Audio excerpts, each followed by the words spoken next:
ശാന്തമായി മുന്നോട്ടു പോരുന്ന ഒരു സ്കൂളിൽ തുടങ്ങിവെച്ച ഹിജാബ് വിവാദത്തിന് വിദ്യാഭ്യാസ മന്ത്രി കൊടുത്ത പിന്തുണയെ മതമൗലികവാദികളും രാഷ്ട്രീയ മുതലെടുപ്പുകാരും വിദഗ്ധമായി ഏറ്റെടുത്തു. യൂണിഫോം കോഡ് നിർബന്ധമായും നടപ്പാക്കാനുള്ള സ്വാതന്ത്ര്യം സ്കൂൾ മാനേജ്മെന്റുകൾക്കുണ്ടെന്നും ഹിജാബ് അനുവദിക്കണമെന്ന് വിധിക്കാനാകില്ല എന്നുമുള്ള 2018 കേരള ഹൈക്കോടതി വിധി നിലനിൽക്കെയാണ് പള്ളുരുത്തി സെന്റ് റീത്ത സ്കൂൾ എന്തോ ഭരണഘടനാ ലംഘനം നടത്തിയെന്ന് പ്രചരിപ്പിക്കുന്നത്. നിലവിൽ പല ക്രൈസ്തവ സ്കൂളുകളും ഹിജാബ് അനുവദിക്കുന്നുണ്ട്. അതുപോലെ സെന്റ് റീത്താസ് പോലുള്ള സ്കൂളുകളുടെ തീരുമാനവും മാനിക്കപ്പെടണം. അതിനപ്പുറം ഹിജാബ് വിഷയത്തിലെ ഭരണഘടനാ വ്യാഖ്യാനങ്ങൾ കോടതി നടത്തട്ടെ. അത്തരം വിധികൾ എന്തായാലും അത് മാനിക്കാൻ ക്രൈസ്തവർക്കറിയാം. പക്ഷെ മതസംഘടനകളും അഭ്യുദയകാംക്ഷികളും നടത്തുന്ന വ്യാഖ്യാനങ്ങളും കുത്തിത്തിരിപ്പും സ്വീകാര്യമല്ല. സമീപകാലത്ത് ക്രൈസ്തവ സ്കൂളുകളിൽ മാത്രം മുസ്ലിം മതാചാരങ്ങൾ നടപ്പാക്കാൻ ചിലർ ഇറങ്ങി പുറപ്പെട്ടിരിക്കുന്നത് പതിവായതുകൊണ്ടാണ് അത് പറയേണ്ടി വരുന്നത്. കഴിഞ്ഞ നിലമ്പൂർ തെരഞ്ഞെടുപ്പിലും ഓരോ മതമൗലികവാദ സംഘടനകളെ ഒക്കത്തിരുത്തിയവർക്കും താലിബാനെ താലോലിക്കുന്നവർക്കുമൊക്കെ രാഷ്ട്രീയ താല്പര്യങ്ങളുണ്ട്. പക്ഷെ വിദ്യാഭ്യാസത്തെയെങ്കിലും വെറുതെ വിടണം. ഹിന്ദു, മുസ്ലിം, ക്രിസ്ത്യൻ വിഭാഗങ്ങളിലെ യഥാർത്ഥ മതേതര വിശ്വാസികൾ നിശബ്ദരായിരിക്കരുത്. മതനേതാക്കൾ അവരുടെ ഉത്തരവാദിത്വം നിർവഹിക്കണം. മതഭ്രാന്തുകളെ വിദ്യാലയങ്ങളുടെ പടി കയറ്റാതിരിക്കാൻ നമുക്കൊരു സ്ഥിരം സംവിധാനം ഉണ്ടാകണം. ഭിന്നിക്കാനല്ല, കൈകോർക്കാൻ ഇതാണ് സമയം. ചില അവാസ്തവങ്ങളെ ചൂണ്ടിക്കാണിച്ചില്ലെങ്കിൽ നുണകൾ അതിവേഗം ലോകം ചുറ്റിവരും. ശിരോവസ്ത്രം ധരിച്ച കന്യാസ്ത്രീ ഹിജാബ് ധരിച്ച വിദ്യാർത്ഥിനിയോട് അത് പാടില്ലെന്ന് പറയുന്നത് എന്ത് വിരോധാഭാസമാണെന്ന് പറഞ്ഞത് വിദ്യാഭ്യാസ മന്ത്രിയാണ്. സാർ, കന്യാസ്ത്രീ ധരിച്ചിരിക്കുന്നത് അവരുടെ യൂണിഫോമാണ്. വിദ്യാർത്ഥികൾക്ക് നിഷ്കർഷിച്ചിരിക്കുന്ന യൂണിഫോം കന്യാസ്ത്രീകൾക്കോ മറ്റ് അധ്യാപകർക്കോ ബാധകമല്ല.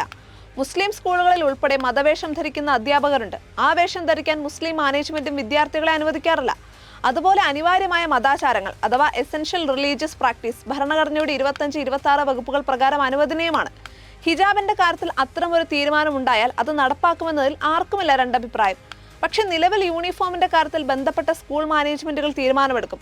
അതിന് മാനേജ്മെന്റിന് പൂർണ്ണ അധികാരമുണ്ടെന്ന് 2018 കേരള ഹൈക്കോടതി ജഡ്ജി മുഹമ്മദ് മുഷ്താഖും 2022 കർണാടക ഹൈക്കോടതിയും വിധിച്ചിട്ടുള്ളതാണ്. ഇതിനെതിരെയുള്ള ഹർജിയിൽ സുപ്രീം കോടതിയുടെ 2-അംഗ ബെഞ്ചിൽ ഭിന്നവിധി ഉണ്ടായതിനെ തുടർന്ന് കഴിഞ്ഞ വർഷം കേസ് വിശാല ബെഞ്ചിന് വിട്ടു. വിധി ഉണ്ടാകുന്നതുവരെ യൂണിഫോമിന്റെ പേരിൽ കന്യാസ്ത്രീകളെ മന്ത്രി വർഗീയതയുടെ ശിരോവസ്ത്രം ധരിപ്പിക്കരുത്. യൂണിഫോം നിർബന്ധമായ പല സർക്കാർ സർവീസുകളിലും സ്റ്റുഡന്റ് പോലീസ് കേഡറ്റ് പോലുള്ള സംവിധാനങ്ങളിലും മതനിരപേക്ഷമായ യൂണിഫോമാണല്ലോ നിർദ്ദേശിച്ചിരിക്കുന്നത്. മന്ത്രി പറഞ്ഞ മറ്റൊരു കാര്യം, വിദ്യാർത്ഥിനിക്ക് എന്തെങ്കിലും വിഷമമുണ്ടായാൽ അതിന്റെ ഉത്തരവാദി സ്കൂൾ മാനേജ്മെന്റ് ആയിരിക്കുമെന്നാണ്.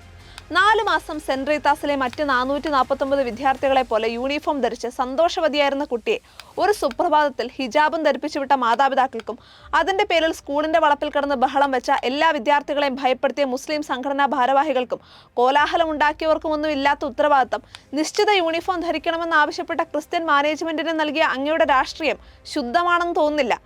ആവശ്യത്തിന് ആളെ കിട്ടാത്തതിനാൽ ഭിന്നശേഷി സംവരണത്തിന്റെ പേരിൽ മറ്റ് അധ്യാപകരുടെ നിയമനം തടഞ്ഞു വെക്കരുതെന്ന NSS കേസിലെ സുപ്രീം കോടതി വിധി മറ്റുള്ളവർക്കും ബാധകമാക്കണമെന്ന് പറഞ്ഞതിന് ക്രൈസ്തവ മാനേജ്മെന്റുകൾ ജാതിയും മതവും നോക്കി വരട്ടേണ്ടെന്നും വിമോചന സമരത്തിന് ശ്രമിക്കേണ്ടെന്നും പറയാൻ അങ്ങേക്ക് രണ്ടാമതൊന്നും ആലോചിക്കാനില്ലായിരുന്നു.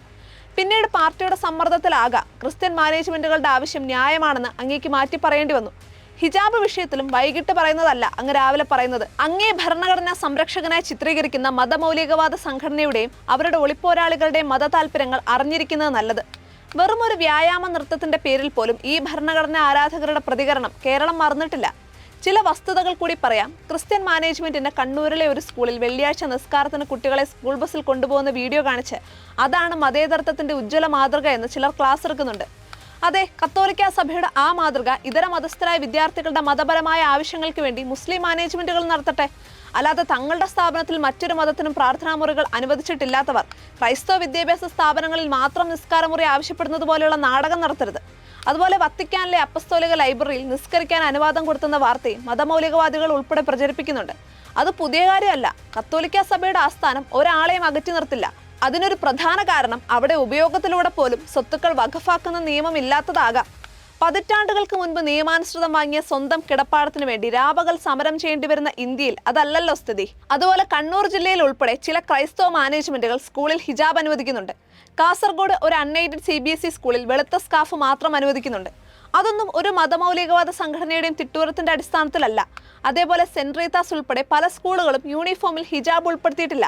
നിലവിലെ കോടതി വിധികൾ അനുസരിച്ച് അതിനെ അംഗീകരിക്കാൻ എല്ലാവരും തയ്യാറാകണം.